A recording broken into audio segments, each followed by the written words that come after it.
So I'm fortunate enough to be here at Teton Ridge's TR9 Ranch in Weatherford, Texas. This place is a little over 1,000 acres and it's Disneyland as far as what I have to get up and go and do every day. There's endless supply to cattle, the facility, the arenas they built, all the different people that help run this place, you know, truly make a difference in how a guy does his job, and, you know, looking forward to being here every single day.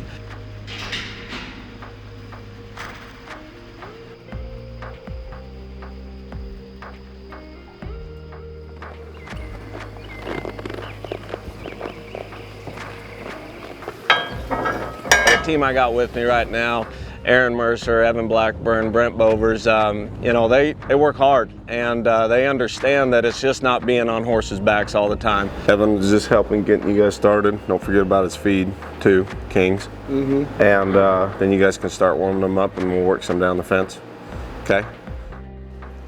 It's just not bringing me the next one, getting ready for all these shows, you know, whether we need to load the trailer, change the tire, clean the stalls, you know, shampoo this horse. For those who know, there's countless hours that are, there's more time off the horse's back than there is on.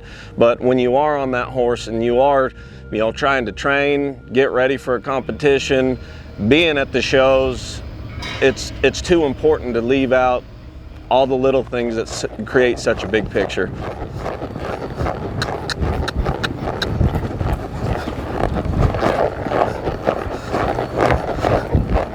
You see that left turn? Just go start checking fence. I'm blessed to get to work for get to work with now. I used to work for him, but one of my idols, and I'll call him the GOAT, and that's Todd Bergen. Him and I get to share the arena every single day. We pick each other's brains and constantly and trying to study him and learn from him because, you know, he's so great. Todd's a genius. You are a genius, baby. Dope, but I mean, we already knew that, but he's a GOAT, genius. He's a GOAT, dad genius, yeah. Coolest guy I know with glasses. And always drives a clean truck. Coolest son of a bitch to everywhere but mad. Yes, now we're talking. I'm just so blessed. I've got so many great horses underneath me right now. I've got so many great customers that stand behind me and, you know, trust the process and get to do my job better. And I can wake up every day feeling like I've got a goal and there's a plan. And yeah, there are some days that are definitely longer than others, but I can't think of anywhere else I'd rather be. The peak for me on a horse changes throughout the year.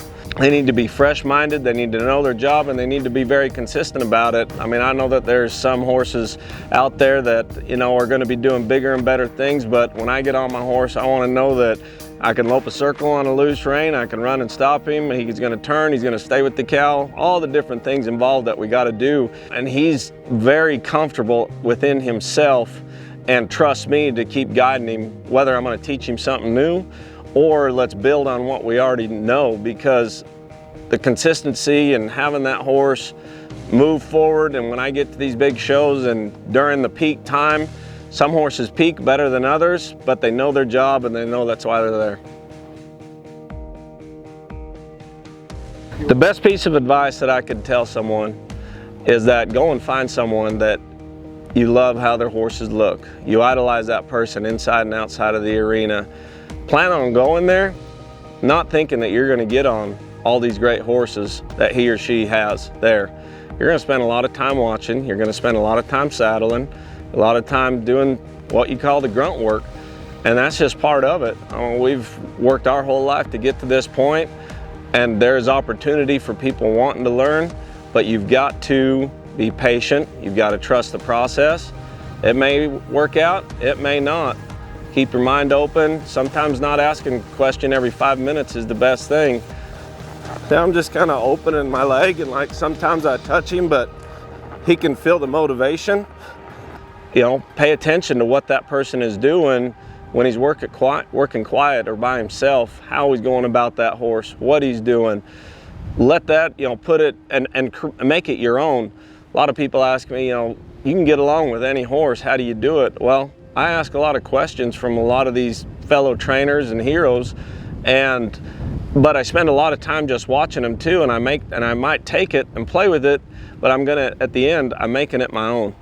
And so that's the best piece of advice that I could give someone, is just spend a lot of time watching. Know there's going to be more time spent on the ground than on the horse's back, but if you stick it out long enough and you create a good atmosphere and an easier atmosphere for that man or woman that they're working for, it's only going to help you be a better person and more successful later on in life.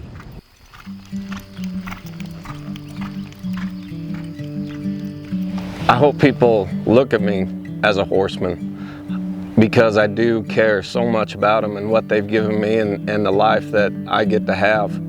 I hope they also look at me as a cowboy, because this ain't no job for the weak.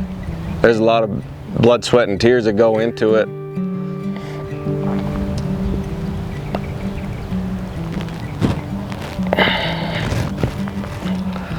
So I hope people can, whether it's the day I retire, I slow down, but they can look back at me and think, right there's one hell of a horseman and a cowboy.